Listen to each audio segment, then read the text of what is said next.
काम बघितल्याशिवाय तुम्हाला काम मिळत नाही. हं, तुमचं काहीही काम मग तुम्ही कसं करता ते पुढची गोष्ट आहे. बरोबर. पण तुमचं बघायला पाहिजे की काम लोकांनी, त्यासाठी तुम्हाला तिथे काम करायला पाहिजे. तर मला असं वाटलं की मी चांगलं काम करतोय, त्याला ते काही पटत नाही असं माझ्या डोक्यात त्यावेळेस विचार येऊन गेला. पण का असं म्हणलं असेल असं पण माझ्या डोक्यात आलं. ध्येय घेऊन जगलोय आतापर्यंत असं मी कधीच माझं झालं नाही. मला जशा येत राहिल्या गोष्टी आईवडिलांच्या कृपेनं म्हणा, तर त्यामुळं मी त्या गोष्टीला तिथं हजर राहिलो प्रत्येक वेळेस असं मला वाटतं. आमच्या गप्पा व्हायच्या तर काय वाटतं तुला, कसं होईल, काय होईल? तर मी म्हटलं 10 वर्ष तरी काय होणार नाही. तुम्हाला तुमच्याकडे इमोशन्स सगळ्या असतात प्रत्येक माणसामध्ये. माझं असं म्हणणंच नाही की शिकलेला माणूस आहे किंवा न शिकलेला माणूस आहे. ज्याच्याकडे इमोशन्स आहेत, जेन्युनिटी आहे, तो माणूस चांगलं काम करू शकतो. राऊंड हाऊसला आमचा प्रयोग चालू होता. प्रयोग चालू होता तर एक बाई उठली, ते ब्रोशर घेतलं, थर फाडलं आणि दिलं स्टेजवर फेकून.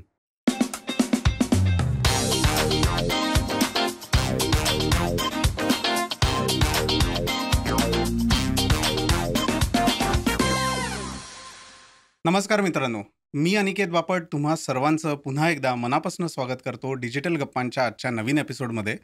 आजच्या आपल्या पाहुण्यांना जेव्हा आमच्या टीमनी कॉन्टॅक्ट केला, पहिला कॉल झाला, तेव्हा पहिल्या कॉलमध्येच उमेश दादा आपण पॉडकास्ट करूयात का?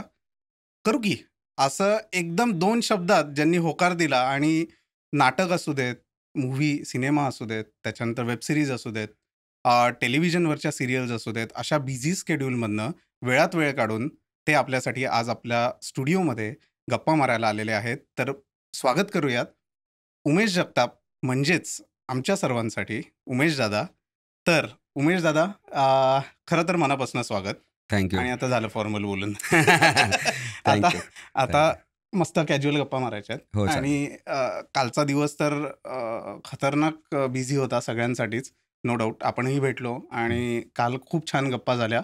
पण आज जरा थोडं असं भांग वगैरे पाडून, पावडर व्यवस्थित. कुंक लावून असं छान. सो आज आपण अशा मस्त कॅज्युअल गप्पा मारूयात आपल्या प्रेक्षकांसाठी. बरोबर. ओके. तर खूप काही आपण असं काय म्हणतात गहन विषयावर चर्चा करणार आहोत वगैरे असं मी काही गहन माणूस नाही त्यामुळे तू काही हां, विषयच विषयच नाही. नाही. पण तुला कसं वाटतं स्टुडिओवर येऊन? मला एकतर खूप चांगलं वाटलं. कौस्तुभ माझा खूप 22 वर्षापासूनचा मित्र आहे आणि त्याने सांगितलं की असं पॉडकास्ट करायचं. खरं तर माझं हे पहिलं पॉडकास्ट आहे. मी आधी याच्या अगोदर कधी केलेलं नाही. त्यामुळे मी म्हटलं आपण करूया. आणि मी बोलायला तसा खूप लाजतो, पण म्हटलं आपलीच माणसं आहेत तर बोलता येईल जरा व्यवस्थित. बरोबर. पण तुझ्या टिपिकल लँग्वेज आणि टिपिकल स्टाईलमध्ये तू उत्तर दिलं होतंस, करू की म्हणून. हो, करू का? आणि मला जेव्हा ते कौस्तुभने सांगितलं तेव्हा मी जो काही फुटलो होतो ऑफिसमध्ये, म्हटलं असं कसं होऊ शकतं रे. एनिवेज, पण नंतर छान मैत्री झाली आपल्यात. आणि आम्ही तुला अगदी 10-15 वर्षांपासून बघतोय विविध मालिकांमधनं, मूव्हीजमधनं आणि नाटकांमधनं. तर तू आत्ता सध्या सूर्याची पिल्ले आणि दगड आणि माती. येस, दगड माती करतो आहेस. त्याच्यानंतर 10 वर्षांपूर्वी मला तुझी ओळख कुठनं झाली तर कारे दुरावापासून मिस्टर झेंडे, राईट. तर तुझा कार्यदुरावामध्ये तांगडे होतं. सॉरी हां राईट. तर सुबोध भावेचे एक ऑफिसमधले ऑफिस बॉय म्हणून म्हणूयात आपण त्यांना. इथनं तुझी सुरुवात झाली, ज्याच्या थ्रू मी ओळखायला लागलो तुला. पण तुझ्या या सगळ्या गोष्टींचा प्रवास जो आहे हा तुळजापूरपासून चालू झालाय, बरोबर? तुझं बरोबर. गाव, राईट. कसे आहेत गावातले दिवस? म्हणजे मी खरं तर तसा खूप लाजाळू माणूस आहे. म्हणजे मी असं चारचाकी नाही मोठ्या वाटत. नाही आता वाटत नाही, पण आहे. तर माझा नाटकाचा असा कधीच संबंध नाही आला.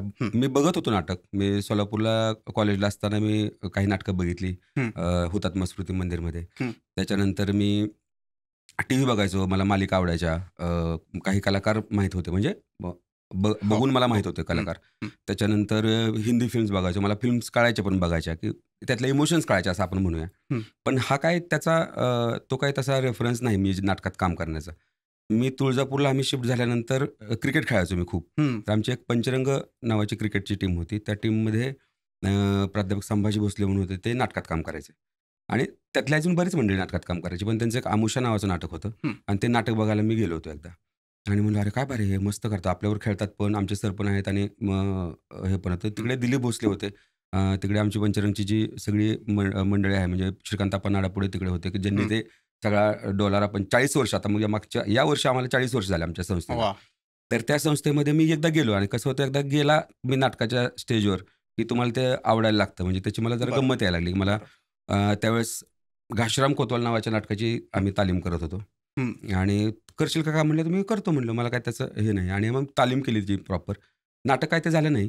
नंतर काही कारणाने नवीन पोरांबरोबर दिलीप भोसलेंनी एक वेगळं नाटक तमाशा ऑफ ह्युमॅनिटी नावाचं करायला घेतलं.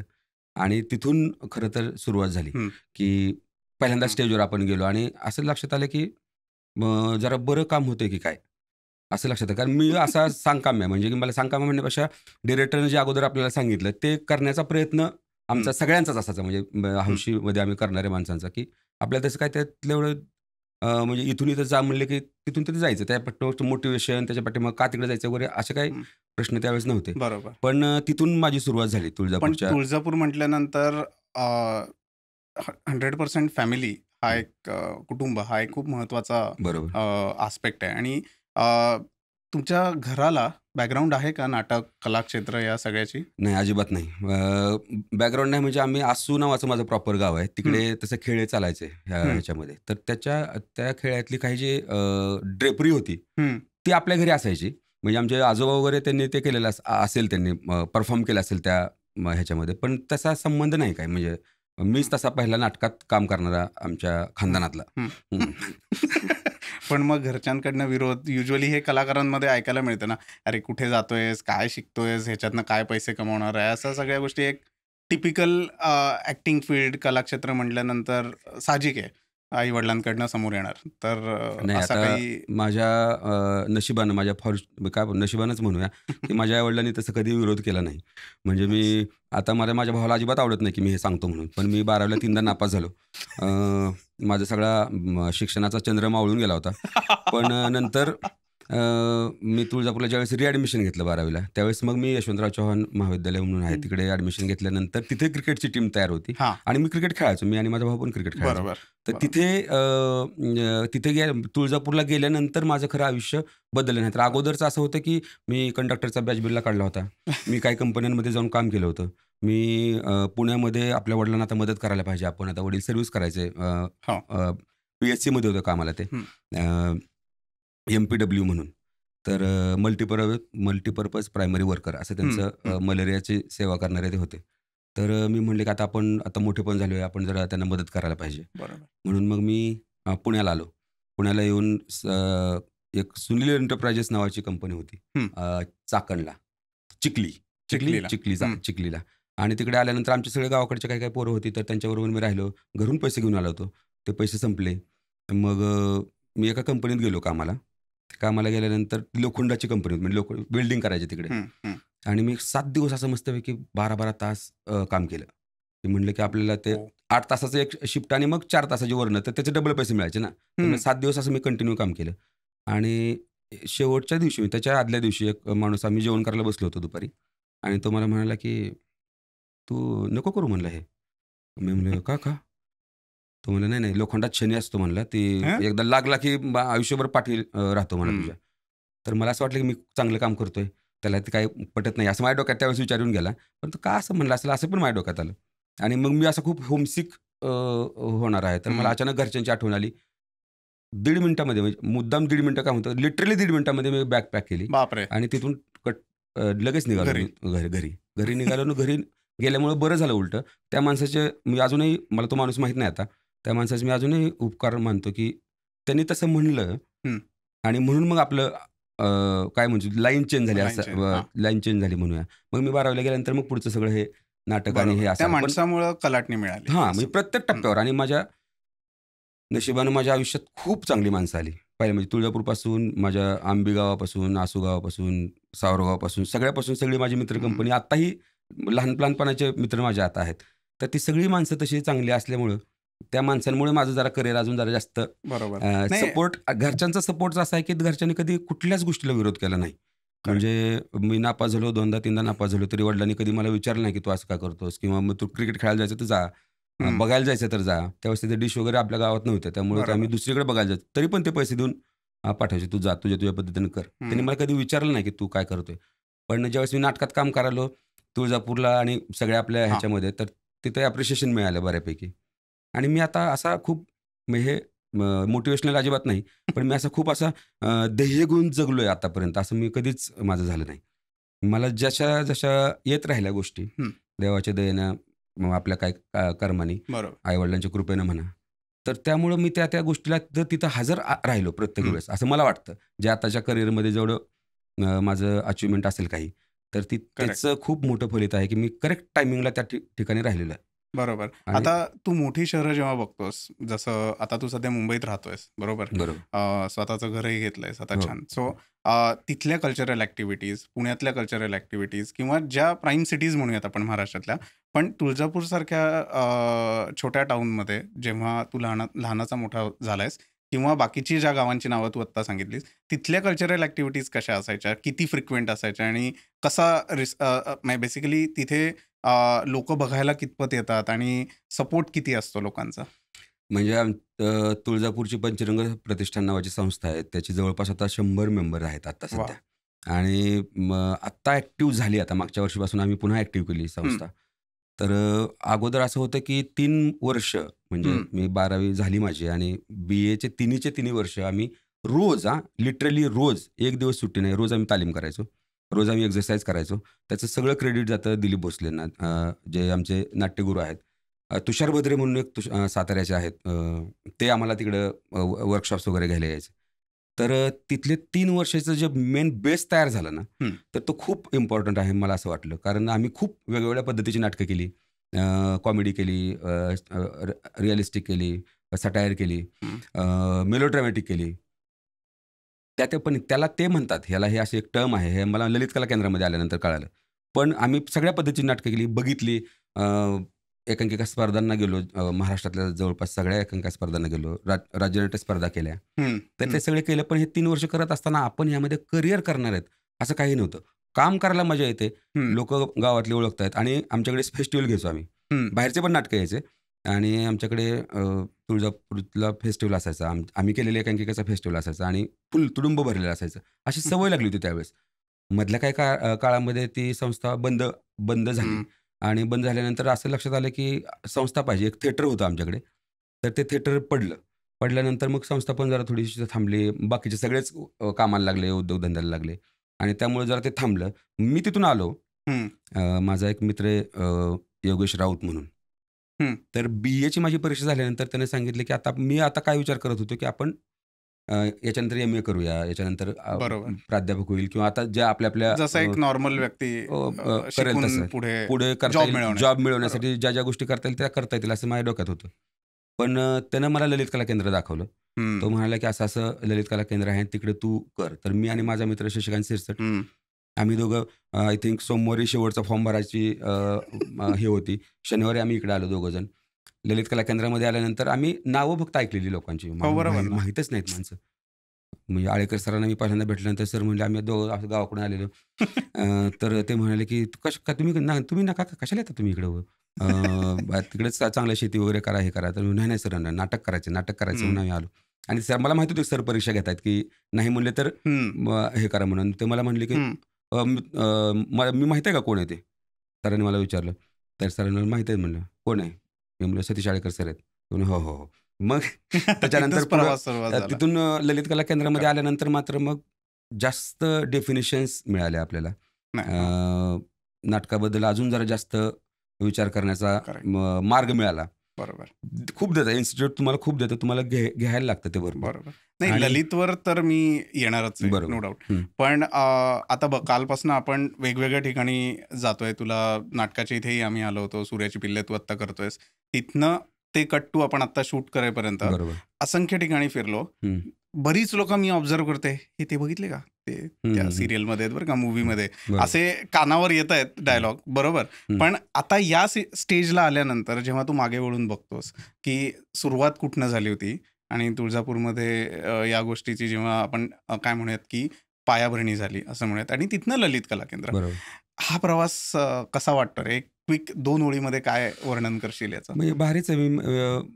कसं आहे की ज्यावेळेस आपल्याला काही दिवस काय होतं, नशिबानं काय गोष्टी मागापासून नशीब म्हणतो. त्याच्यामागचं कारणच असं आहे की त्याने योगेशने मला सांगितलं नसतं ललित कला केंद्रामध्ये असं आहे आणि इतके सगळे दिग्गज लोक तिकडं शिकवायला येत होते. म्हणजे तिकडे डॉक्टर राजू नाईक सर होते, बरोबर. विजय केंकरे सर होते, वाह! आमचे प्रवीण भोळे सर होते, अनिरुद्ध खुटवट सर तिकडे शिकवायला यायचे.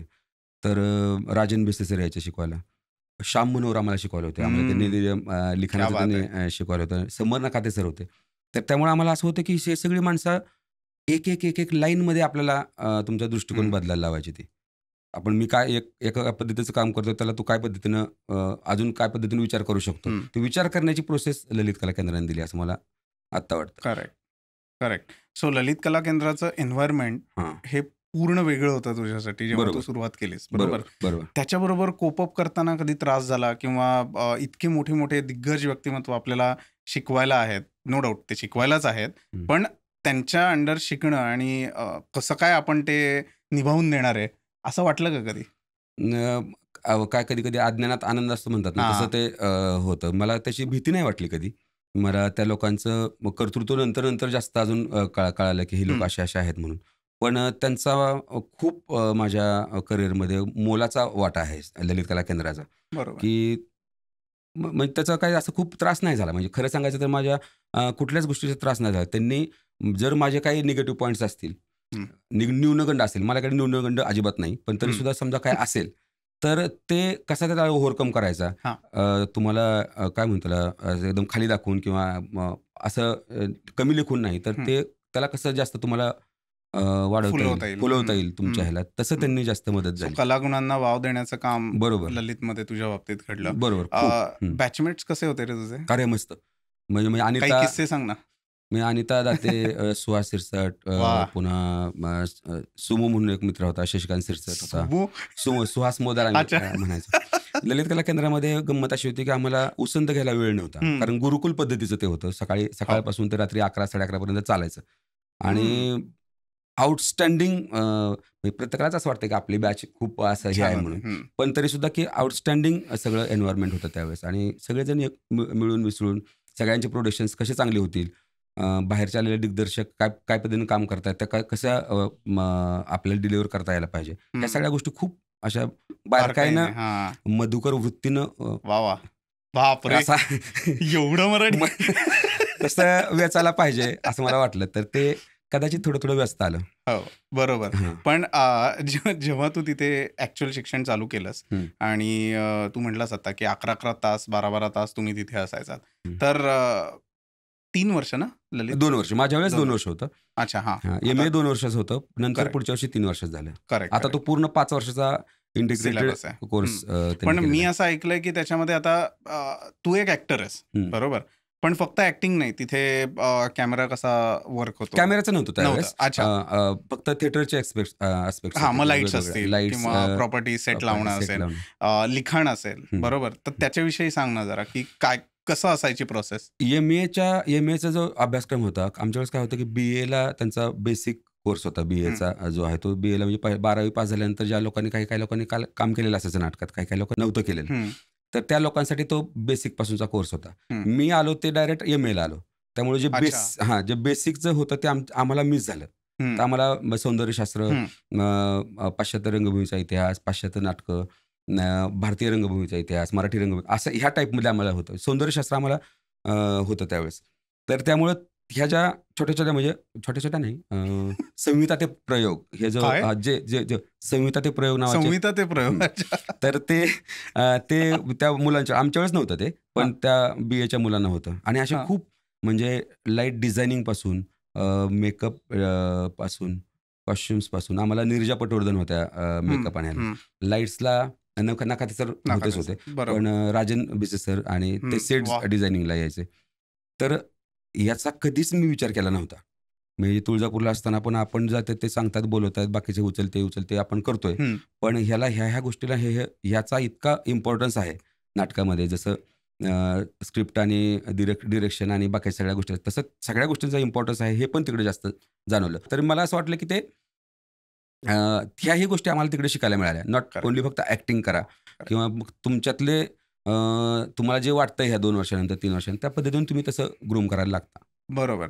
पण ह्या सगळ्या गोष्टी शिकण्याचा जेव्हा आता तू प्रयोग करतोयस वेगवेगळे, आता सूर्याची पिल्ले 3 अंकी नाटक आहे, बरोबर, 3.5 तासाचं नाटक आहे. इट्स अ ह्यूज कमिटमेंट म्हणू शकतो. भलेही सहकलाकार असतील, पण ह्या सगळ्या गोष्टींचा आत्ता तुला परफॉर्म करताना किती फायदा होतो? मला खूप फायदा होतो.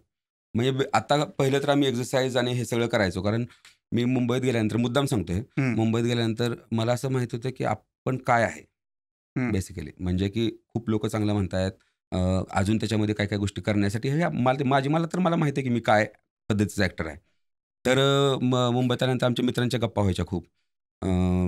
सगळे आमचे स्ट्रगलर समिती जी आमची होती स्ट्रगलर समिती. तर त्यांच्या आमच्या गप्पा व्हायच्या. तर काय वाटतं तुला, कसं होईल, काय होईल? तर मी म्हटलं 10 वर्ष तरी काय होणार नाही, 100%. म्हणजे की एखादं काहीतरी नाव किंवा एखादं काहीतरी मोठं काम आपल्याला मिळणं जे आहे ते 10 वर्षापर्यंत होणार नाही. अच्छा, हे ठरवलंच होतं. होणार नाही म्हणजे मला असं वाटलं की 10 वर्षापर्यंत नाव आपण जे म्हणू, जे फेम म्हणूया किंवा नाव अप्रिसिएशन अप्रिसिएशन आणि लोकांनी ओळखणं बरोबर तसं. तर त्यामुळं मी असं म्हणून गेलो सहज की असं हे आहे. पण याचा अर्थ असा नव्हता की मी 10 वर्ष काय होणार नाही तर आपण काय करणारच नाही.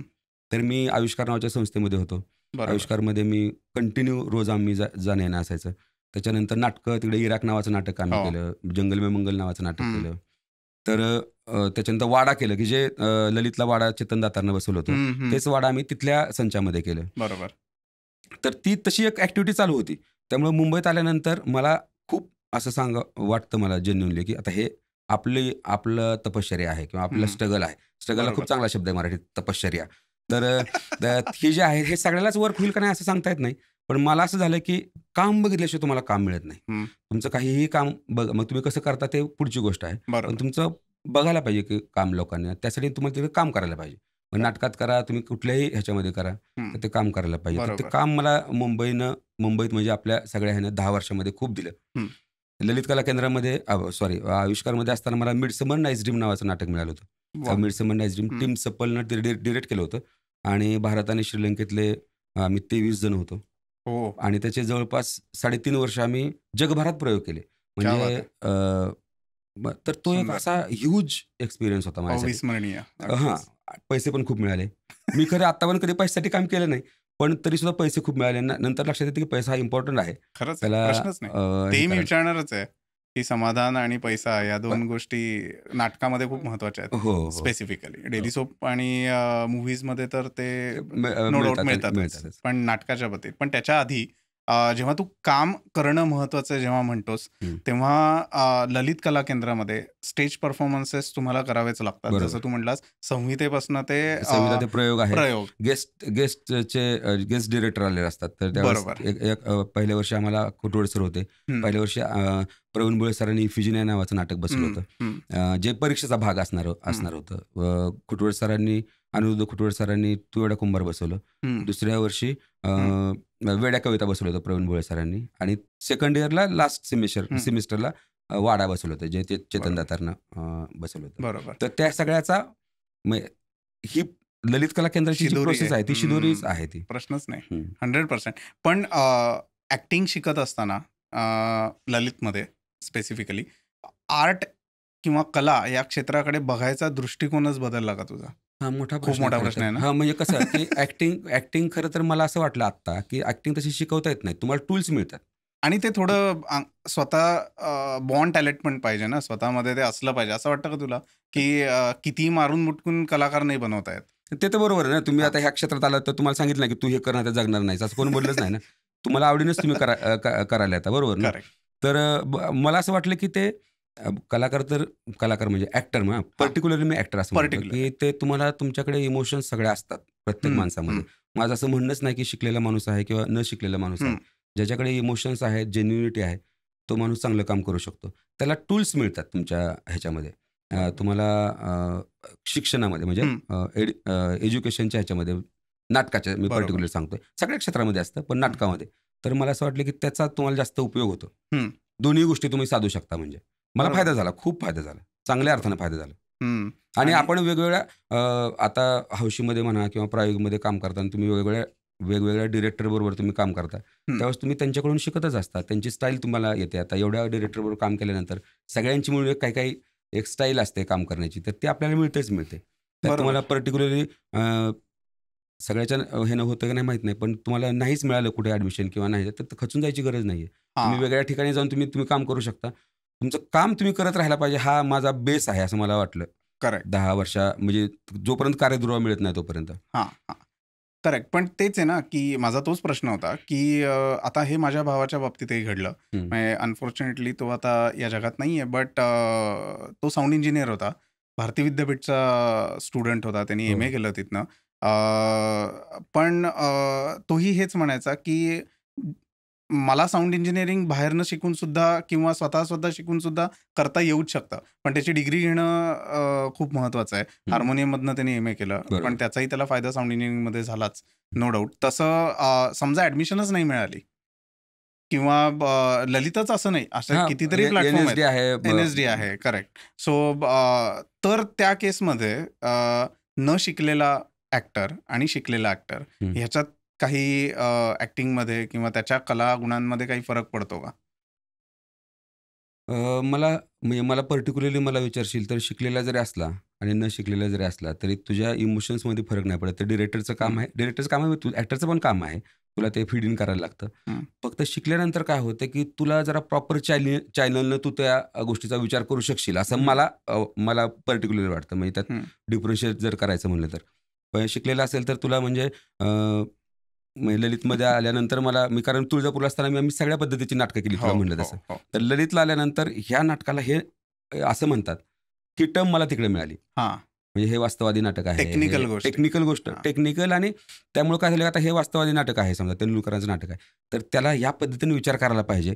कमीत कमी. करेक्ट. विचार जरी कमीत कमी करायला पाहिजे. अप्लाय करायचं ते आपण प्रॅक्टिसनं पुढचं करू बरोबर. शकतो. बरोबर. तेवढा फरक पडतो. करेक्ट. आणि असं माझं म्हणणंच नाही, की जो शिकलेला असतो त्यांना भारीच ॲक्टिंग करतात म्हणून आणि जे शिकलेले नाही ते चांगले करत नाहीत. माझं असं म्हणणं आहे, की सगळेजण चांगलं ॲक्टिंग करू शकतात. म्हणजे चांगलं काम करू शकतात. बरोबर. आणि ते त्या ह्याच्यामध्ये असायला पाहिजे मला असं वाटतं. करेक्ट. 100% म्हणजे शिकलेला असाल तर जर एक ॲड ऑन गोष्ट असते. हां. नाही असं नाही. एक प्लस पॉइंट प्लस पॉइंट असू शकतो. बरोबर. कारण तुम्ही वर्कशॉप्स करता तर वर्कशॉपमध्ये पण तुम्ही शिकताच ना ऑब्व्हियसली. तुम्ही प्रत्येक हो. ठिकाणी शिकता. हो. आता येऊयात थोडंसं नाटकाकडे. हं. ओके.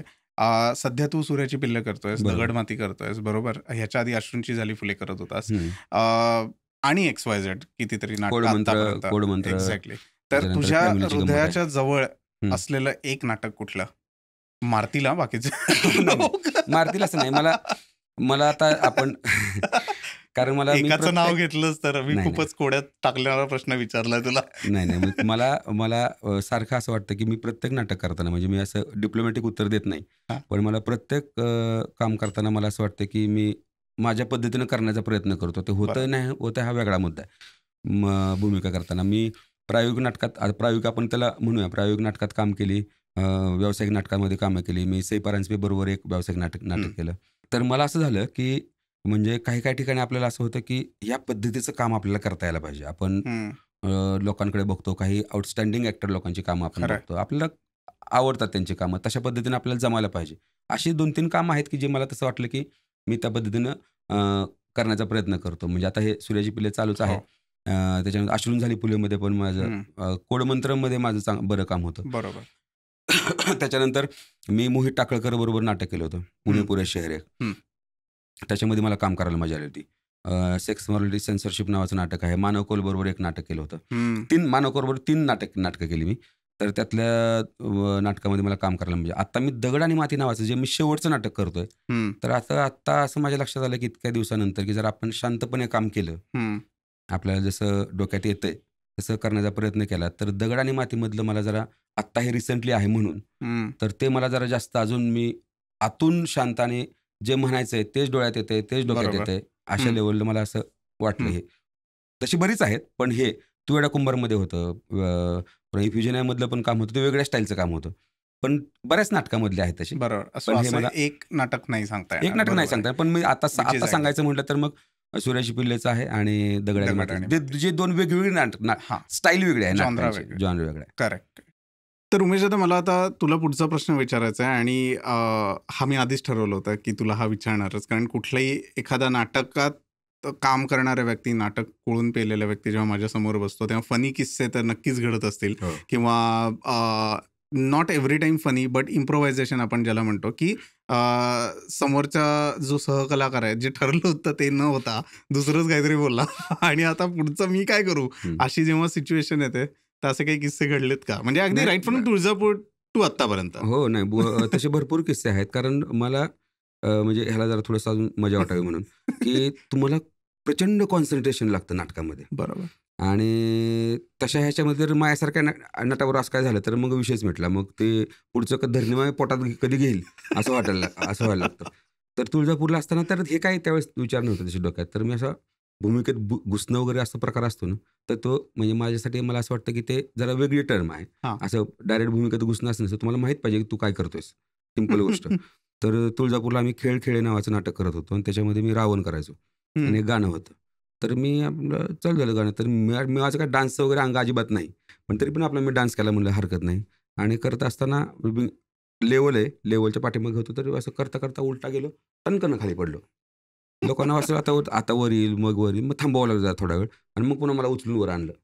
असं एक ते तुळजापूरला छोटंसं हे झालं. लोकांना हसावं का रडावं कळेना बरं. पडलेली माणसं बघितल्यावर लोकांना हसायला येतच असतं. तसं ते जरा थोडं हसले आणि हे झालं. आता मग मी आता हे तुळजापूरचा किस्सा झाला. आता डायरेक्ट इंटरनॅशनल किस्सा सांगतो. तर तर आम्ही मिडसमर नाईट्स ड्रीम नावाचं नाटक करत होतो आणि खूप लोकांनी अप्रिशिएट केलं. म्हणजे पीटर ब्रूक बघायला आलेले, ते इयन मॅकलीन, ते असे आपण नावं आता मला त्यांची नावं हे आहेत की पॅट्रिक स्टुअर्ट, इयन मॅकलीन असे, जेसिका लंग्स वगैरे अशा बाया नाटक बघायला वगैरे सगळे आलेले. आणि ते झालं मग येऊन बघून गेले आणि खूप असं ॲप्रिशिएशन येतंय. खूप ह्याच्यामध्ये चांगलं होतंय. इंडियन ड्रीम आहे वगैरे टाईपमध्ये असं त्याचं होतं. तर राऊंड हाऊसला आमचा प्रयोग चालू होता आणि राऊंड हाऊसच्या प्रयोगाला असा रंगात आलेला प्रयोग ना. प्रयोग चालू झाला तर एक बाई उठली. तिने ते ब्रोशर घेतलं, थड फाडलं आणि दिलं स्टेजवर फेकून. हां. तर आम्हाला लक्षात येईना गेलं ह्याचं काय करायचं म्हणून. का म्हणजे की आम्हाला असं वाटत होतं की खूप चांगलं नाटक चाललंय आणि त्यात त्या बाईनं तसं करून प्रेक्षकांनी हे करून टाकलं. मग गप्प बसले. मग काय पुन्हा आम्ही म्हणलं जरा जमिनीवर यायला पाहिजे म्हणलं जरा आता काय त्याला एवढा विचार करून जमत नाही करायला. किंवा अ, अ, आता मी सेक्स मॉरॅलिटी आणि सेन्सॉरशिप नावाचं नाटक करत होतो. तर मला असं मजा यायची खूप काम करायला आणि मी अचानक ब्लँक झालो. ओह! म्हणजे मी पुढे काय? पुढं आता म्हणजे मला लक्षातच नाही. बरं त्याच्या अगोदर मी असे नाटकं खांद्यावरून वाहून नेलेत रे, की कोणाचं काय ब्लँक झालं, कुठं काहीतरी हे झालं, तर मग मी सांभाळून घेतलंय. मी ते वाक्य त्याला इन्कॉर्पोरेट करून वगैरे केल्यावर असं खूप अगोदर केलं होतं. आणि मी ब्लँक झालो. दुसऱ्याला कुणाला कळायलाच गेले का आता ह्याला पुढं कसं न्यायचं. तर दुसरा चांगला होता पोरगा हृदयनाथ जाधव म्हणून. इरावती कर्णिक आणि ते हं. दोघंजण. त्या दोघांनी बरोबर सांभाळून नेलं. तर दुसऱ्या दिवशी असं खूप असं मेडिटेट करून प्रॉपर हे करून म्हणलं की आता आपण चुकायचं नाही. दुसऱ्या दिवशीच्या प्रयोगाला चुकलं. सेम तिथंच. काहीच नाही. फक्त थॉट डोक्यात आला की झालं की विषय मिटला. म्हणून म्हणलं की ते कॉन्सन्ट्रेशन खूप लागतं. हं. माझ्यामुळेच काय गोष्टी घडल्या जास्त. म्हणजे आमच्या आता सूर्याचे पिल्ले नावाचं नाटक चालू आहे. काय अप्रतिम टीम आहे सगळी. म्हणजे हो. सुनील आहे, प्रश्नच नाही. आनंददादा आहे, पुष्कर आहे, अनिकेत आहे हं. आणि स्नेहा, सुहासताई आणि शर्वरी. एवढी वाह! मजा येते काम करायला. म्हणजे ऑन स्टेज तर धमाल आहेच आहे. ऑफ स्टेज पण तशी धमाल असते. पण कधी-कधी काय होतं की हललं की मग लोकांना कधी-कधी स्टेजवरच रिॲक्ट होणं होतं. झालं खाल्ली माती टाईपमध्ये आणि असं करून जातो. पण भरपूर एक्सप्रेशन्स असे दिले जातात का स्टेजवर? "अरे, हे काय बोललाय?" असं वगैरे? होतं ना, होतं. अरे खूप होतं. म्हणजे माझं तर असं होतं, माझी तर एक विशेष गोष्ट आहे, की मला घाम येतो खूप आणि मी जर चुकलो, तर मला असं घामाच्या धारा यायला चालू होतात लगेच. लगेच लोकांना लक्षात येतं, तारे चमकतात डोळ्यात. म्हणजे आपण किती ससे, भूमिकेत राहायचं, ससे. ससे. तर ते भूमिकेत राहायचं म्हणलं तर ते होतं. पण ते ह्युमन एलिमेंट आहे, त्यात काही मुद्दा नाही. स्टेजवर तर तुझी गंमतच आहे. म्हणजे बाकी फिल्मला किंवा टेलिव्हिजनला तुम्हाला जरा सावरायला, तुम्हाला ते कटला हे असतं, मुभा असते. इकडे काही नाही. एकदा स्टेजवर गेला की विषय मिटला. तुझं बघ टाईपमध्ये ते असतं. त्यामुळे त्याची गंमत आहे एक वेगळी. बरोबर. पण को ॲक्टर्स तेवढेच सांभाळूनही हो, घेतात, हो, हो. हो. की जेव्हा अशी सिच्युएशन येते तेव्हा. कारण सगळ्यांना नाटक पाठ असणं एक्स्पेक्टेड आहे. नुसतेच स्वतःचे डायलॉग नाहीत. नाही, काय नाही. वाटतं ऑब्व्हियसली. तुला याच्याविषयी? आणि एवढे शोज केलेले असतात. त्यांना इन अँड आउट तुम्ही त्यांना माहीत असता. कारण ते एक खरं नाटक आहे. ही सगळ्यांची सामूहिक कला आहे ना, ती सगळ्यांनी मिळून करायचं. माझं मी एकटा अभिनय चांगला करतो असं होत नाही. तर बाकीचे लोकं पण हं. त्याला सपोर्ट करतात. तेही बरोबर. त्या लोकांचंही कसं व्हायचं, त्याशिवाय ते होत नाही चांगलं. म्हणजे कुठलीही खरं आहे. चांगली कलाकृती आपण म्हणलं तर ते एकत्र टीम एकत्रित टीम टीम एफर्टशिवाय होत एफर्ट्स. नाही. करेक्ट. पृथ्वी थिएटर, हं. मला आवर्जून हा प्रश्न विचारायचा आहे, की पृथ्वी थिएटर हे काय म्हणूयात, की नाटक कलाकारांसाठी एक पर्वणी असते तिथे काम बरोबर, करणं बरोबर. आणि बॅक टू बॅक शोज तू पृथ्वीवर केलेले आहेस, राईट? हो. त्याचा अनुभव कसा आहे? की मी मिडसमर संपल्यानंतर मी आविष्कारमध्ये होतो. त्यावेळेस इरावतीचा मला फोन आला. इरावतीचा की एक काय होतं की अ, आसिफ बसरा म्हणून एक ॲक्टर आहे. तर त्याला असं वाटलं की ह्या आहे म्हणजे ते होता तो आता तो हं. वारला. तर त्याला असं वाटलं की ह्या नाटकात करण्यासारखं काही नाहीये. त्याच्यासाठी म्हणून तो खूप मोठा ऍक्टर आहे तो ह्याच्यामध्ये. तर त्याने शेवटच्या 10 दिवसापूर्वी त्याने नाटक सोडलं. म्हणजे आसिफ बसराचं नाव घ्यायची गरज नाही, पण एक XYZ आपण म्हणूया. XYZ नाटक त्याने सोडलं. आसिफ होता किंवा दुसरा कोणतरी होता, तर त्याने सोडलं. आणि मग इराने फोन केला. तर इराने फोन केला, तू करशील का? तर मी म्हणलं मी करेन, मला काय नाही, मी करेन म्हणलं काम. आणि मग मी सुनील शानबागच्या नाटकात, सुनील मला माहित होतं अगोदर, पण त्याचं काम मला माहित होतं. मी काम कधी एकत्र केलं नव्हतं. मग नागेश होता त्या नाटकामध्ये, नागेश भोसले होता, गीतांजली कुलकर्णी होती, राजश्री वाड सावंत होती, शुभ्रज्योती बरात होता. आता गुलशन देवया जो आहे ना, गुलशन देवया तो त्याच्यामध्ये होता, जो आता गुलशन खूप मोठा स्टार आहे हिंदीमध्ये, बॉलिवूडमध्ये. तर तो होता आणि केतकी होती त्यात, ते हिरा आणि हे असं. तर मी गेलो तर म्हणलं, अरे हे सगळे मस्त आहे म्हणलं, काय करायला मजा. ते नाटक केले, ते शेवटचे 10 दिवसाचं होतं आणि ते नाटक प्रचंड गाजलं. म्हणजे भारतभर त्याचे प्रयोग झाले आणि त्या नाटकामुळे मग बाकीच्या जे 2-3 नाटकं मला तिकडे करायला मिळाली. म्हणजे एक पॉईंट असा होता की मी प्रायोगिक नाटक, म्हणजे मी आयुष्कारचं एक नाटक चाललं होतं माझं, पृथ्वीचे 4 नाटकं चालली होती आणि मोहितची 2 नाटकं चालली होती. अशी जवळपास 7 नाटकं माझी त्या 4 वर्षामध्ये चालू होते, ज्याचे सगळे प्रयोग पृथ्वीला झाले. आणि तिथला ऑडियन्स म्हण, तिथलं ऑडियन्स म्हणण्यापेक्षा पण असं काय खास आहे पृथ्वीमध्ये की ज्याच्याने, ते एक इंटिमेट आहे थिएटर, पहिली तर गोष्ट. आणि परफॉर्म करायला मजा येते. सगळ्याच आपल्याकडे सगळ्याच थिएटरला तशी येते मजा, नाही असं नाही. पण तिकडे इंटिमेट थिएटर आहे, परफॉर्म करायला मजा येते. लोक बघायला येतात.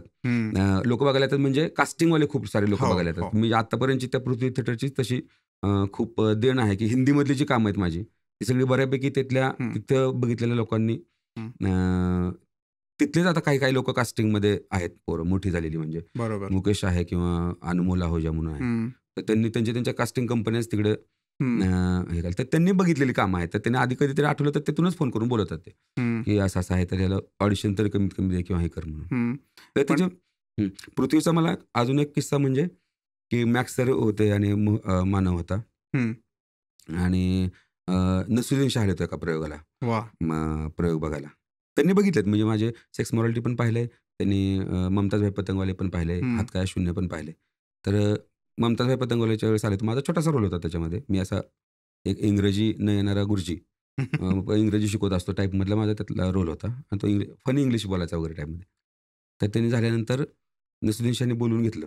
आसिम हट्टंगडी आहे ना, म्हणजे रोहिताचा मुलगा, तर त्यांनी त्याला म्हणजे आसिम त्यांच्यावर काम करायचं मोटलीमध्ये, तर त्यांनी बोलवलं नाटकाला त्यांना. तर त्यांनी इंट्रोड्यूस करून, तर ते म्हणजे त्या पोराला बोलव म्हणले नसरुद्दीन शाह. मग मला बोलत, आपले काय, मी असं जाऊन आपण नमस्कार कसं झालं काम, असं आपण मग करत नाही. मला तर आवडत नाही तसं करायला.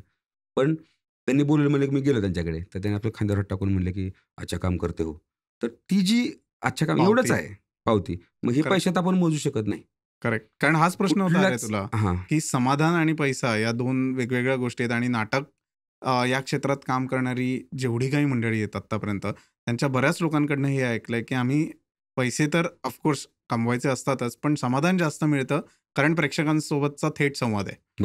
बरोबर. त्याच्याबद्दल तुझं काय म्हणणं आहे? मला, मी आता हे पण तसं डिप्लोमॅटिक उत्तर देत नाही. मला नाटकात काम करायला आवडतं, मला स्टेजवर काम करायला आवडतं, मला त्याची गंमत येते, काय म्हणता लागेल, मला त्याचं छान वाटतं. सिरियलमध्ये पण मला आवडतं मला, कारण ती माझ्यासाठी खूप नवीन गोष्ट होती. मी ज्यावेळेस सिरियलमध्ये काम करायला चालू केलं. फिल्म्समध्ये मी अगोदर पण किल्ला, काय श्वासमध्ये मी होतो, श्वासमध्ये होतो, किल्लामध्ये होतो, की जे मी सिरियलमध्ये येण्याच्या अगोदर मी अशा काही फिल्म्स केल्या होत्या की ज्याची मला, पण माझ्या डोक्यात एक होतं की आपण काय पद्धतीनं काम करायला पाहिजे, म्हणजे आपल्याला काय पद्धतीनं काम लोकांचं बघितलं ना आपलं आवडतं तसं काम करायला पाहिजे, असं माझ्या डोक्यात खूप होतं. तर म्हणून मग मी पैसे हा माझ्या आयुष्यात कधी विषय राहिला नाही, खरं सांगायचं तर. म्हणजे राहिला नाही, म्हणजे आपल्याला पैसे लागतात जगायला, मुंबईत तर खूप लागतात पैसे जगायला. पण तुमच्या घरच्यांच्या सपोर्टशिवाय, मित्रांच्या सपोर्टशिवाय, खरं सांगायचं माझ्या आयुष्यात मित्र कंपनी एवढी आली, म्हणजे खूप गावाकडच्या असू दे, मुंबईच्या असू द्या, पुण्यातल्या असू दे किंवा तुळजापूरच्या असू दे, तर मला एखादी अचिव्हमेंट मिळाली तर माझ्यापेक्षा जास्त आनंद होणारी मित्र कंपनीत, उड्या मारणारी मित्र कंपनीत. म्हणजे मिडसमर मिळाल्यानंतर माझा मित्र असा आनंदाने उड्या मारत होता की ह्याला मिळालं.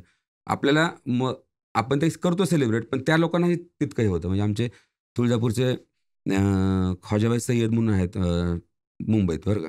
तर ते म्हणाले की मी घरनं पण पैसे मला मिळायचे, म्हणजे वडील द्यायचे पैसे, कारण जोपर्यंत आपण काय कमवत नाही तोपर्यंत काय करणार, पण तेवढे पैसे पुरायचे नाहीत. तर जे पैसे लागतील करतील ते खाशाबाई म्हणून मला जे वा. होते ते मला सपोर्ट करायचे पैशाने. आणि कधी मागितले नाहीत पैसे परत. आपण दिले परत, तो काही इश्यू नाही. पण म्हणून मला पैसे हा कधीच इश्यू राहिला नाही. मला काम मिळणं आणि हे ते काम महत्वाचं होतं. आणि माझ्या डोक्यात एकच आहे पहिल्यापासून, की तुमचं काम बघितलं की तुम्हाला काम मिळतं. करेक्ट. 100% काम मिळतं. नाही, पण मी तुला इथे मध्ये थांबवणार आहे.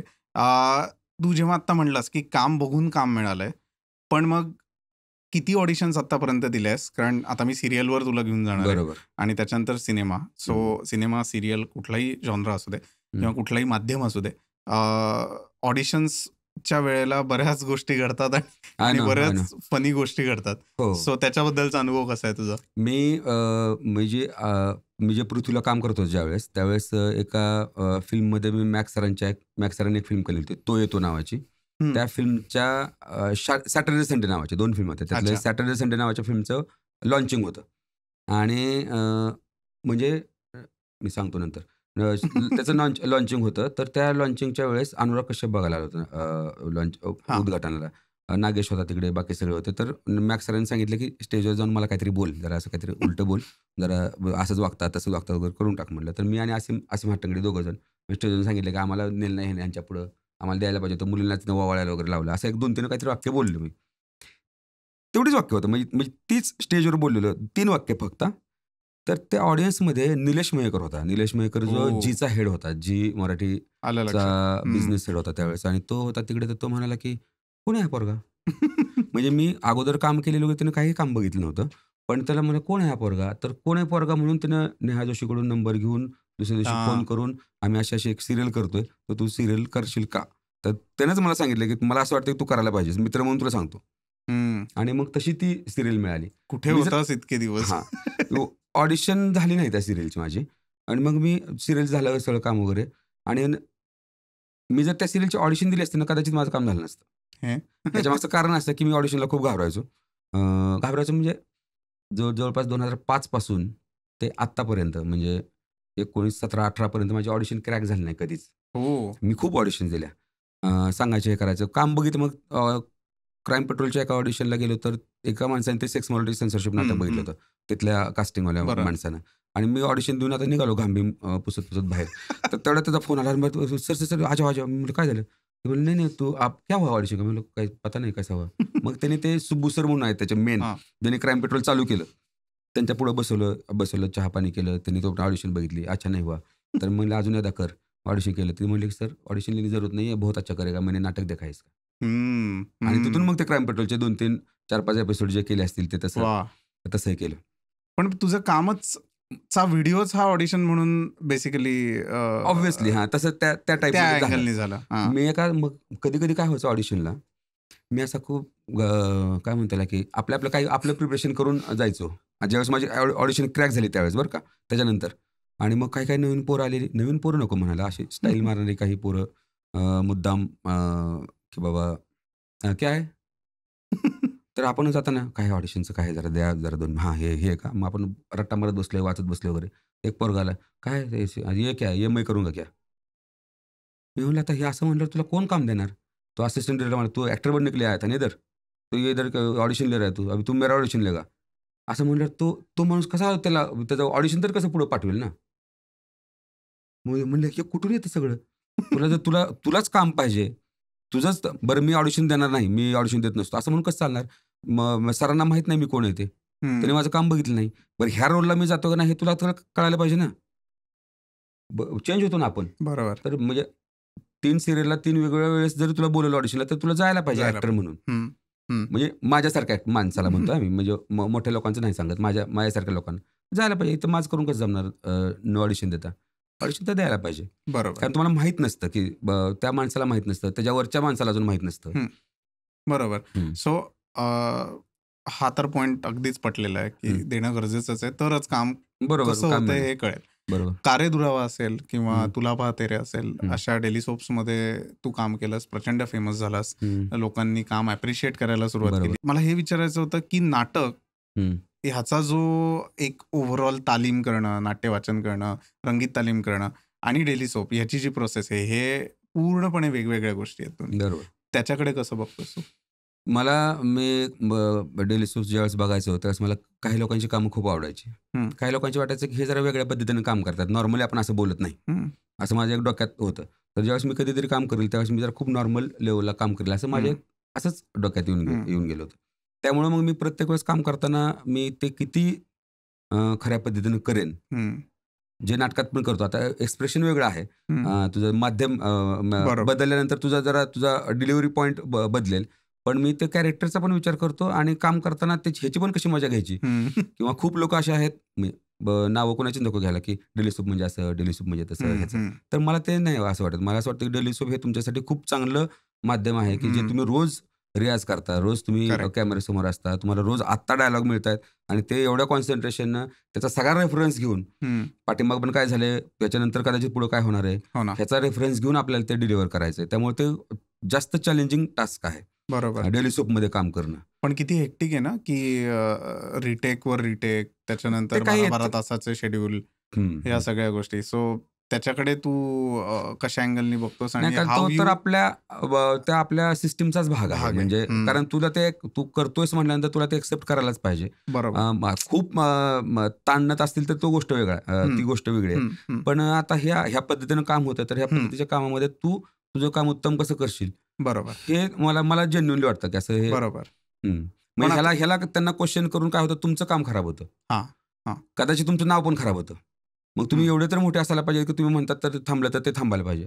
आज तेवढी आपली पोच आहे का की नाही मी कुठे तर कोणाला फोन करून सांगितलं थांबा 2 मिनिटं असं करतात तर काय त्यात पडायची गरज नाही. करेक्ट. पण नाटक करून एखादा व्यक्ती जेव्हा डेली सोपमध्ये येतो किंवा मूव्हीमध्ये येतो तेव्हा तो ऍक्टर एक त्याच्या कलेमध्ये किंवा ऍक्टिंगमध्ये डेप्थ क्रिएट करतो असं म्हणतात.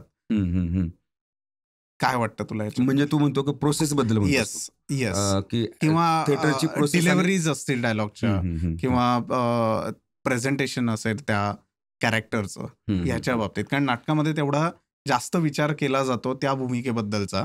असं आहे का सिरियलमध्ये जास्त विचार केला जातो आणि ती डेप्थ क्रिएट होते? हाऊ डू यू डिफरन्शिएट दिस?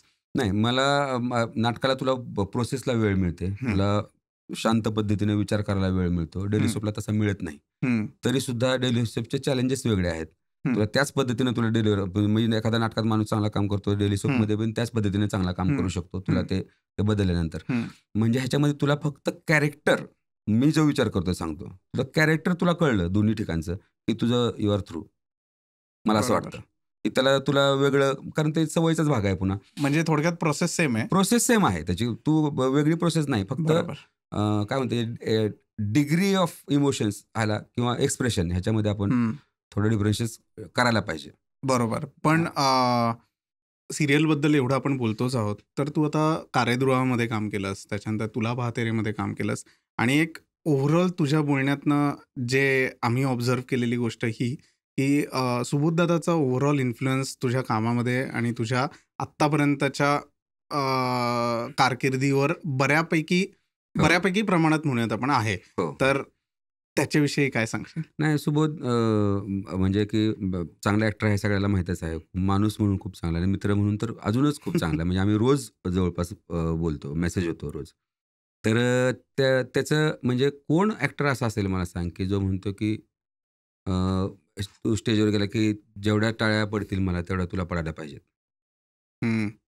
आता हे जर त्याचं हे असेल किंवा आता मी ह्याच्यामध्ये काम करतो, सूर्याच्या पिल्लेमध्ये काम करतो, तर सगळ्यांचं असं सगळ्यांचं मिळून आहे ना ते हे करायला. आणि मग या पर्सनल रिलेशन म्हण किंवा ह्याच्यामध्ये गोष्टी शेअर करणं म्हण ते तर मग ते नंतर आलं.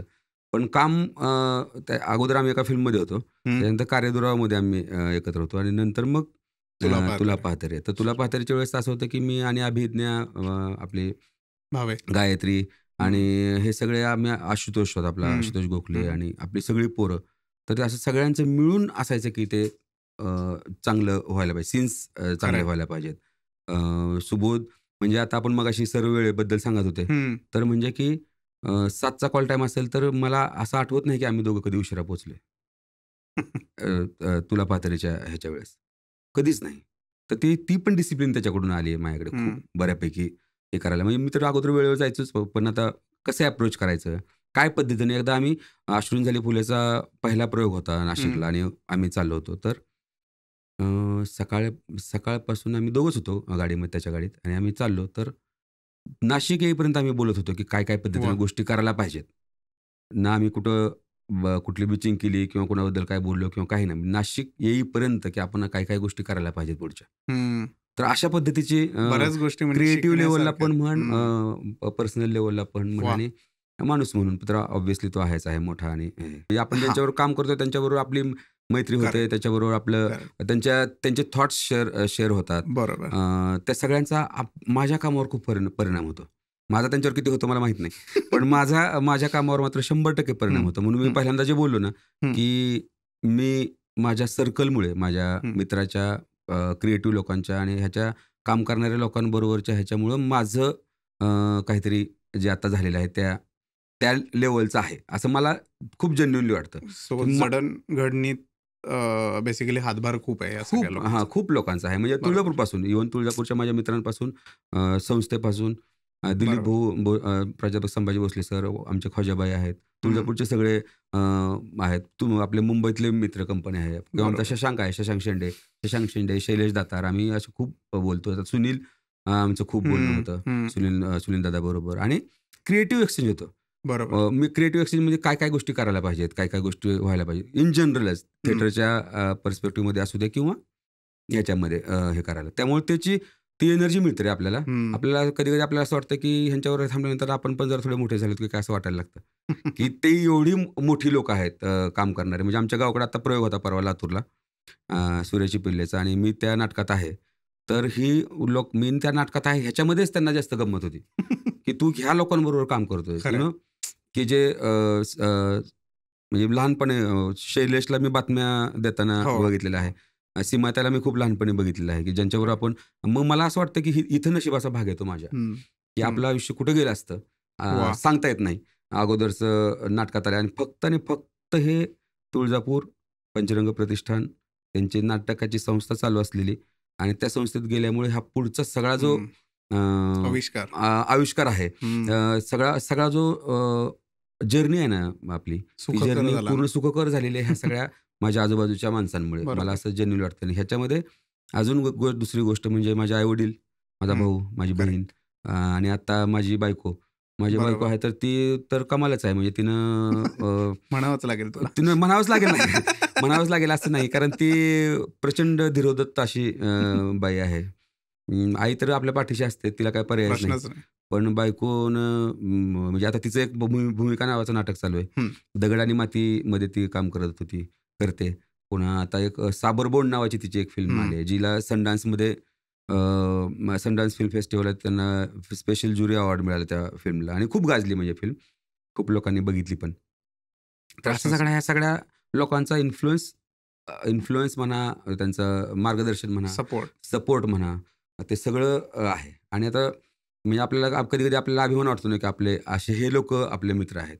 खरं. नागेश आहे, सचिन खेडेकर आहेत, ते सगळे, आणि एक प्रत्येक टप्प्यावर, असं आयुष्याच्या टप्प्यावर वगैरे नाही, पण प्रत्येक ह्याच्यावर की काही ना काही एक लाईनची इन्साईट मला मिळालेली आहे. की म्हणजे मी आता थोडं लांब होतं की मला विनोद जोशी फेलोशिप मिळाली होती, आणि तिकडे एक सादरीकरण करायचं होतं. तर मी ते कंटाळा करून, आळस करून किंवा घाबरून, मला ते सापडलंच नाही लवकर काय करायचं ते. आणि मग मोहितला म्हणाले की मला असंच करायचं आहे, तर तू जरा सांग. तर मोहितनं प्रदीप वैद्यनं एक लिहिलं होतं, तर प्रदीपनं लिहिलेलं मी तिकडे सादर केलं 2 दिवसाच्या तालमीमध्ये, की जे मला खूप तालीम लागते, पण 2 दिवसाच्या तालमीमध्ये ते सादर केलं. सादर केल्यानंतर मला लक्षात आलं की ते वाईट झालेलं आहे. त्यात काय चांगलं केलंच नव्हतं मी ते. तर नखाते सर म्हणून आमचे जे सर आहेत, जे प्रत्येक वेळी काही ना काही तुला सांगत राहतात. हे केल्यानंतर तर नखाते सर मला म्हणाले की एक लक्षात ठेव, त्यावेळेस तर कार्यदुरावा पण नव्हती, त्यावेळेस काय हे नव्हतं, फक्त नाटक आणि हेच होतं चालू. त्यामुळे एक लक्षात ठेव, इथून पुढं कधीही कुठलीही गोष्ट आहे ती तुझ्यासाठी परफॉर्मन्स आहे, लक्षात बाहेरच्या ह्याच्यामध्ये. तर त्यामुळे ते त्या लाईननं फरक पडतो आपल्याला, कुठं हे करायचं म्हणलं तर. म्हणून मग जरा आपलं मस्त होतं आयुष्य. क्या बात आहे. वा. खरंच दादा, प्रचंड शिकायला गोष्टी मिळालेल्या आहेत. आता बऱ्याच लोकांना, रादर व्ह्युअर्सना माहिती आहे की आम्ही सगळी मंडळी IT काम करतो, पण एक आवड आणि कुठेतरी लोकांसोबत आणि वेगवेगळ्या व्यक्ती म्हणण्यापेक्षा वेगवेगळ्या क्षेत्रातल्या व्यक्तींसोबत गप्पा मारायला मजा येते. तसंच तुझ्याकडनं आज शिकायला हे मिळालं, की इतकी नाटकं केली आहेस आत्तापर्यंत, इतके सिनेमे केलेस, इतक्या सीरियल्समध्ये काम केलेस, तरी तुझा साधेपणा तू सोडलेला नाही आहेस. No doubt about it. म्हणजे कालपासून मी हे ऑब्झर्व्ह करतोय. डाऊन टू अर्थ राहणं म्हणजे काय हे खरंच तुझ्याकडनं शिकावं आणि सगळ्यांसाठी ते तितकंच महत्त्वाचं आहे. सगळ्यांनी हा पॉईंट तुझ्याकडनं घेणं गरजेचं आहे आणि वी रिअली अप्रिशिएट दॅट. खूप मजा आली आज. तुला कसं वाटलं? मला खूप चांगलं वाटलं. मला असं कधी-कधी खूप असं वाटतं, की आपण खरं तर साधं चांगलं जगू शकतो. खरं आहे. दुसरी गोष्ट अशी मला असं वाटलं, की कुठलीही गोष्ट रागानं म्हणजे आता हे माझ्यावर मी कंट्रोल केलं आहे. म्हणजे पहिले माझ्याकडून लोकं खूप हर्ट व्हायची बोलताना. एखादं काहीतरी निघून जायचं आणि लोकं हर्ट व्हायची. मी आता मागच्या 10-12 वर्षापासून मी स्वतःवर जरा थोडासा काय म्हणू त्याला, जरा शांतपणे 1-2 सेकंदांनी उशिरा रिॲक्ट केल्यानं दुनिया मरत नाही. तिथलं काही होत नाही. तर 2 सेकंद उशिरा रिॲक्ट झाल्यानंतर काय फरक पडणार आहे? काही फरक पडत नाही. सगळं चांगलं होतं. आणि प्रेमानं राहिलं तर तुमची माझी आत्तापर्यंतच्या सगळ्या गोष्टी मी कधीच भांडून किंवा हे असं असं करून करत नाही. मला लक्षात येतं, की ते प्रेमाने गोष्टी होतात. करेक्ट. जगादुन्यात कधीही कुठल्याही ठिकाणी प्रेमाने सगळ्या गोष्टी होतात असं माझं जेन्युइनली म्हणणं आहे. प्रश्नच नाही. आणि थँक्यू मला तुम्ही इकडे बोलवलंत. मी आधीच थँक्यू म्हणून होतो. तुला बोल पुन्हा आणखी. नाही. थँक्यू डिजिटल गप्पामध्ये मला बोलवलंत. माझा हा पहिलाच पॉडकास्ट आहे आणि मला मजा आली बोलायला. अजून जास्त गहन विषयावर चर्चा केली असती पण नको म्हणलं तर जाऊ दे. तुझा स्वभाव नाही येतो. माझा स्वभाव तो नाही आहे गहन विषयावरचा. म्हणजे मनात येतं भरपूर. मनात कधी-कधी खूप चिडचिड येते. माझ्या मनात खूप आता असं होतं. पण मला असं वाटतं, की ये भी टाइम जाएगा असं एक प्रकरण असतं कधी. प्रश्नच नाही. सगळ्याच बाबतीत कुठल्याही ह्याच्यामध्ये. बरोबर. आणि खरंच वेळात वेळ काढून 12 ते 13 दिवस तू सलग आत्ता घराच्या बाहेर आहेस दौऱ्यांच्या निमित्ताने आणि तरीही तू आज वेळात वेळ काढून आलास. त्याबद्दल खूप खूप खूप धन्यवाद. आणि या सगळ्याचं एक प्रतीक म्हणून डिजिटल गप्पाच्या टीमकडनं एक छोटीशी भेटवस्तू तुझ्यासाठी. थँक्यू. येस. थँक्यू. असा एक छोटासा डिजिटल गप्पाचा प्रिंट केलेला एक मग आणि छान कॉफी पी. भरपूर असंच काम करत राहा आणि रिलॅक्स होण्यासाठी म्हणून तो दिलेला आहे कॉफी पिण्यासाठी. थँक्यू. तर जेव्हा केव्हा उचलशील कप तेव्हा माझी तुमची आणि आमच्या सगळ्यांची आठवणी. आठवणी. भार्गव आहे, कौस्तुभ आहे, अनिकेत आहे. बाकी आणि थँक्यू. चांगल्या लोकांची मैत्री झाली. कौस्तुभची होती अगोदर पण तरी बरोबर आता बरोबर चांगले लोक परत भेटत राहू. येस, वेगवेगळ्या निमित्ताने. नक्की. आणि छान मजा आली. आणि नाटक बघायला या प्लीज. जगास जेवढे नाटक सगळे नाटक बघायला पाहिजेत ना तरच नाटकाची मजा आहे. नाही तर काय उपयोग आहे. नाटक बघायला यायला पाहिजे सगळं. बरोबर आहे ना. आमच्या नाशिकचा ग्रुप आहे सपान नावाचा. त्याच्यामध्ये आमचे दत्ता पाटील आणि हे सचिन शिंदे. तर त्यांचं एक स्लोगन चांगले, नाटक घडत राहो असं त्यांचं म्हणणं आहे. ते चांगली गोष्ट आहे. म्हणजे नाटक घडत राहायला पाहिजे आणि लोकांनी बघायला पाहिजे. बरोबर. प्रेक्षकांनी बघायला पाहिजे. छोटासा प्रश्न आहे. बोल. ओके. एक सेगमेंट जो आम्ही मागच्या एपिसोडमधनं चालू केलेला आहे. हां, it's a twist. Okay. Time machine म्हणून. ठीक आहे. तर ज्याच्यामध्ये अशी कुठलीही सिच्युएशन तू सांगू शकतोस, असा कुठलाही किस्सा तू सांगू शकतोस किंवा घडलेली घटना सांगू शकतोस, की तुला ते जर का टाईम मशीन दिलं, if you go back into the past, तर अशी कुठली गोष्ट आहे जी घडली आहे ती घडायला नको होती किंवा जी गोष्ट घडलीच नाही आहे पण ती घडायला हवी होती. असे 2 वेज आहेत. You can choose one. म्हणजे गोष्ट घडली आहे ती घडायला नको होती. येस. किंवा गोष्ट घडलीच नाही आहे पण ती घडणं अपेक्षित होतं. टाकलं की नाही? नाही हो, चांगला टाकला. पण मी विचार काय करतो की जरा कसं ह्याचं हे करायचं. म्हणजे लग्न वगैरे घडायला नाही पाहिजे असं मी म्हणणार नाही. ते घडणं ते चांगलं. आज जातोयच मुंबईला. नाही. आपल्या काय होतं काय वेळेस ना आपल्या जवळची लोक जातात खूप. म्हणजे हे इमोशनल करण्यासाठी म्हणत नाही मी. पण त्यांचा खूप त्रास होतो. खूप जवळचे मित्र सगळेच असतील तर ते तर टळणार नाही गोष्ट. खरं सांगायचं तर म्हणजे सगळ्यात अशी आतापर्यंत आयुष्यात वाईट गोष्टी घडल्या असतील तर त्याच आहेत की ज्या आपल्याला सोडून लोक काही गेली. ज्यांच्यावर काम केले ती पण गेली, मित्र कंपनी पण गेली, जीवाला जीव देणारी लोक पण गेली, नातेवाईकातील लोक गेली. ते काय आपण बदलू शकणार नाही. हो ना. खरं काय हे मस्त बोलणार. जखास. तर याच नोटवर आपण आजचा भाग इथे संपूयात. खरं तर खूप गप्पा मारायच्या आहेत आणि आय नो की तुला एक पॉइंट दिला की तू छान मस्तपैकी सगळं एक्सप्लेन करतोस. वा तर वा. त्याच्यामुळे तो तुझा गुण आहे. चला आता थांबतो, तोंड दुखायला लागला असं म्हणून पण तू पुढे बोलतोस. तर त्याच्यामुळे आपण इथेच थांबूयात. Thank you so much once again. तू आलास आणि मजा आली. तास 1.5 तास कसा गेला ते कळलं नाही. तर थँक्यू. येस, प्रेक्षकांसाठी काय सांगशील? नाटक बघत राहा, बस. दुसरं काही नाही. धन्यवाद. आणि मस्त. Best of luck, obviously best of luck yes, सगळ्यांना. येस. ज्या ठिकाणी आहेत त्याच्यापेक्षा अजून वर जाण्याचा प्रयत्न करायचा, दुसरं काय. बिलकुल. तर मंडळी, आजचा भाग तुम्हाला कसा वाटलाय? आय होप मजा आली असेल. आम्हीही खूप मजा घेतली आहे. डिजिटल गप्पाच्या सगळ्या टीमनीही तेवढीच मजा घेतलेली आहे. पण एक गोष्ट तुम्ही करत नाही आहात हे मी ऑब्झर्व्ह करतोय. म्हणजेच तुम्ही लाईक, शेअर आणि सबस्क्राईब करत नाही आहात अजूनही चॅनलला. आणि असेच कित्येक व्यक्तींबरोबर आपण पुढेही गप्पा मारत राहणार आहोत आणि त्यांच्याविषयी जाणून घेणार आहोत, त्यांचा पूर्ण प्रवास समजून घेणार आहोत. पण मी जे आत्ता मगाशी म्हटलं ते तुम्हाला करणं गरजेचं आहे. Like, share and subscribe. तर आजचा भाग कसा वाटला हे कमेंटमध्ये जरूर कळवा. आणि येस, उमेश दादाला Instagram आणि Facebookवर फॉलो करायला विसरू नका. आणि त्याची वेगवेगळी नाटकं बघत राहा. सूर्याची पिल्ले आहे, दगडमाती आहे, अशी अनेक प्रोजेक्ट पुढेही तो करत राहणार आहे. तर ह्याच्याविषयी नक्कीच तुम्हाला डिस्क्रिप्शनमध्ये सगळे डिटेल्स मिळतील. पण आत्ता तुमची रजा घेतो. भेटूयात पुढच्या भागात. तोपर्यंत धन्यवाद.